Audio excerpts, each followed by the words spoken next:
ये जानते हैं यम देवता के निमित्त दीपदान की संपूर्ण नियम विधि। मासिक धर्म है तो कैसे करें, फ्लैट में रहने वाले कैसे इस यम दीपदान को संपूर्ण रूप से कौन से मंत्र का जाप करें, इसकी वीडियो आपको जो है सुंदर रूप में जानने समझने को मिलेगी।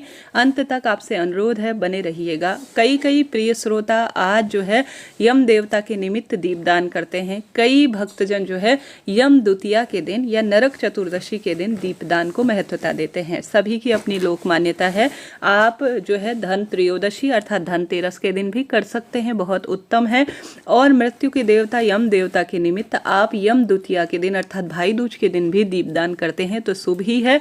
कई प्रिय श्रोताजन जो है नरक चौदस के दिन भी करते हैं। अपनी इच्छा शक्ति सामर्थ्य है। कई भक्तजन जो है वह मुख्य दिवाली के दिन भी दीपदान करते हैं। कुल मिलाकर इन 5 दिवसीय त्योहार में किसी एक दिन आप दीपदान जरूर करें। सबसे पहले क्या इसकी प्रक्रिया है, ध्यान से सुनिएगा। इस दीपक में धर्म अर्थ काम मोक्ष को प्रदान करने वाली 4 बत्तियां लगाई जाती हैं। संभव हो तो आटे का दीपक लगाएं, नहीं तो मिट्टी का दीपक आप भी लगा सकते हैं। कोई दिक्कत नहीं है, सरल इसकी प्रक्रिया है, डरने की कोई बात नहीं है। आटे का दीपक हर स्वरूप में सुख देता है, क्योंकि बाद में हम इसे चींटी चिड़िया कबूतर या गौ माता को खिला देते हैं तो अन्नदान का भी सुख प्राप्त हो जाता है। और जो आटे का दीपक होता है वह सिर्फ एक बार ही काम में लिया जाता है। हालांकि मिट्टी का दीपक तो कई बार आप प्रयोग में ले सकते हैं। मिट्टी का दीपक आप बाद में जब आप यम देवता के निमित्त दीपदान कर देंगे तो आप बाद में इसे दान दे दीजिएगा, अर्थात कचरे के डब्बे में छोड़ दीजिएगा। दोबारा इसका प्रयोग ना करें, इस बात का ध्यान रखें। अब यम दीपक लगाने के लिए आपको सामग्री की जो आवश्यकता पड़ती है वह थोड़ा सरसों की आवश्यकता पड़ती है। काला तिल जो कि पितृ शनि की परेशानी दूर करने के लिए होता है उसकी आवश्यकता होती है। साथ के साथ कई लोग जौ लेते हैं जो कि जो राहु होता है उससे संबंध रखता है। आप लौंग भी ले सकते हैं, काली मिर्च। कुल मिलाकर जो जीवन में नकारात्मक ऊर्जा को दूर करने की वस्तु होती है वह दीपक में डाली जाती है। 1-2 चीज भी ले लेंगे तो पर्याप्त ही रहेगा। सबसे पहले जब हल्का सा अंधेरा रहे और हल्की सी रोशनी रहे उस समय इस दीपदान को करना चाहिए। यह सबसे अच्छा समय माना जाता है दीपदान का।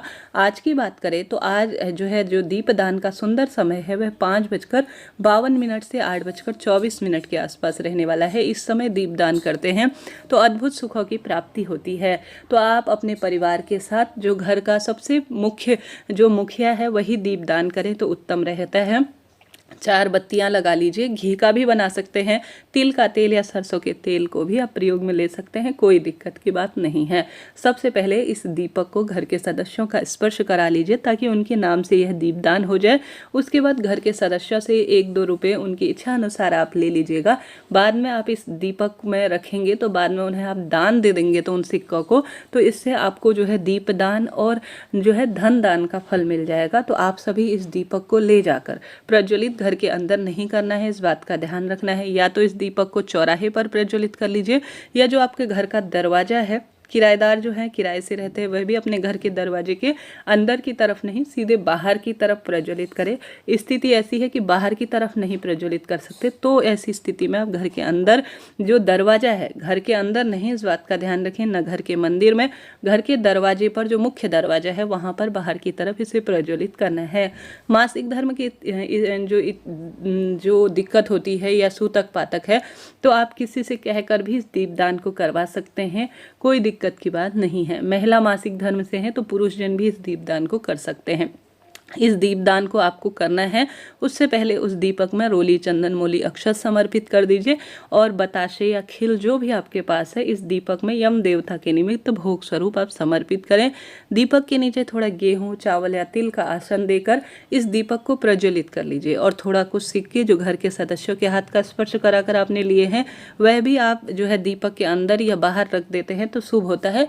कई लोग ऐसा नहीं करते, कोई दिक्कत की बात नहीं। उसके बाद आप नमस्कार और प्रणाम कर प्रार्थना करें और कहे कि हे यम देवता, मेरे परिवार में आपकी कुदृष्टि ना पड़े, सुख सौभाग्य मेरे परिवार में हो, अकाल मृत्यु दुर्घटना का भय खत्म हो और सदा सर्वदा मेरे परिवार में खुशियां बनी रहे, कहीं से भी गलत सूचना मेरे जीवन को प्रभावित ना करें, ऐसी शक्ति और भक्ति मुझे दीजिए। ऐसी प्रार्थना कर यम दीपदान को आप प्रज्वलित कर प्रार्थना कर घर आ जाए। बाद में इन सिक्कों को दान दे दीजिए और ये जो सामग्री है इसे आप कचरे के डब्बे में या कहीं भी विसर्जित कर दीजिए।